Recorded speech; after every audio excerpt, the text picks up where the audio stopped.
Story 1.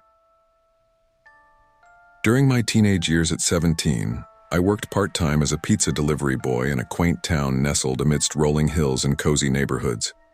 It was a job that had become routine after months of zipping around town in my trusty old Toyota, delivering countless pies to familiar faces.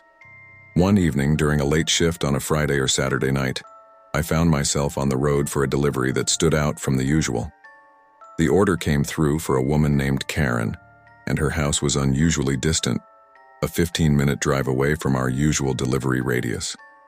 As I pulled up to the address, I noticed it was in a quieter area, with modest, small-sized homes that hinted at lower-income living.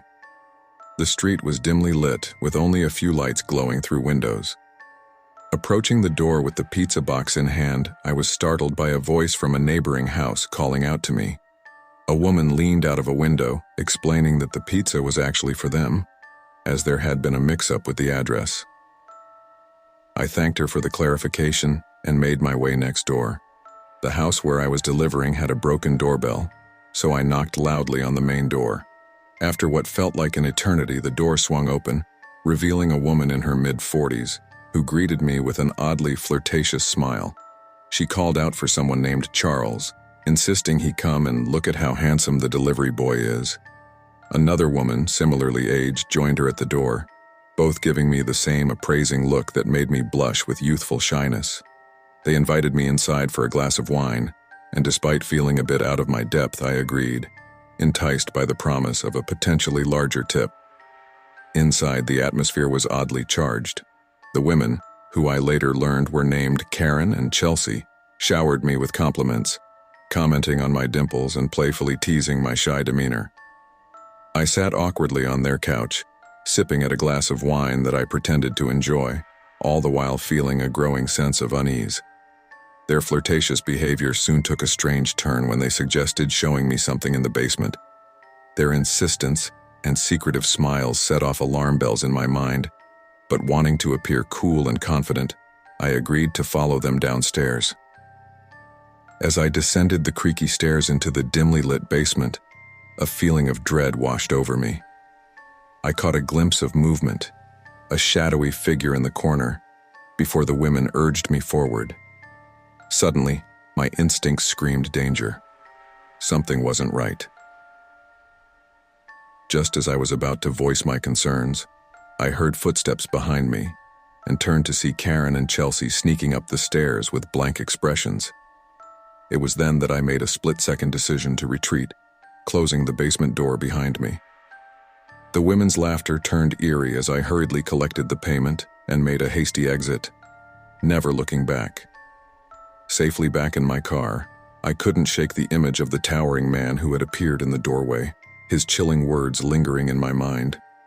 It was a nightmarish brush with something sinister, and I thanked my lucky stars for escaping unscathed, leaving behind a house filled with unanswered questions. Story 2.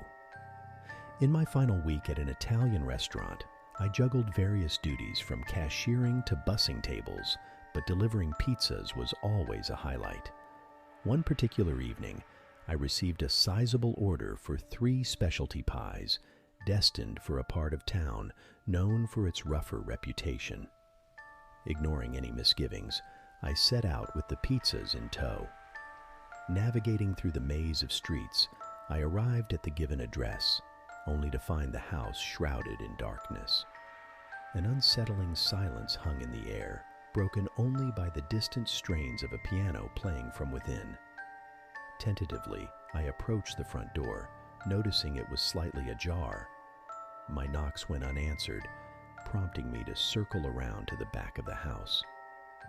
The backyard was a chaotic mess, strewn with debris and overgrown with neglected vegetation.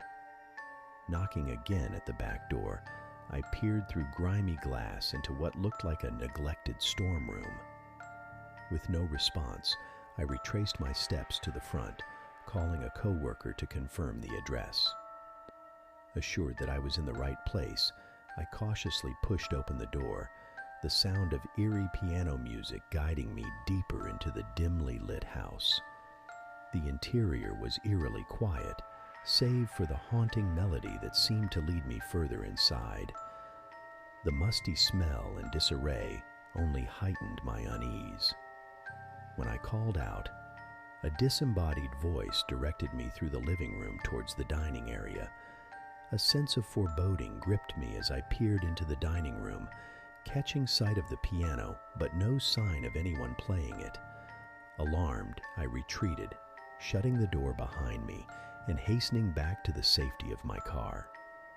Later investigation revealed that the house was long abandoned and foreclosed, leaving me to wonder about the eerie encounter that could have led to something far more sinister. Story 3. It was my last week working at the restaurant when a routine delivery turned into a terrifying ordeal.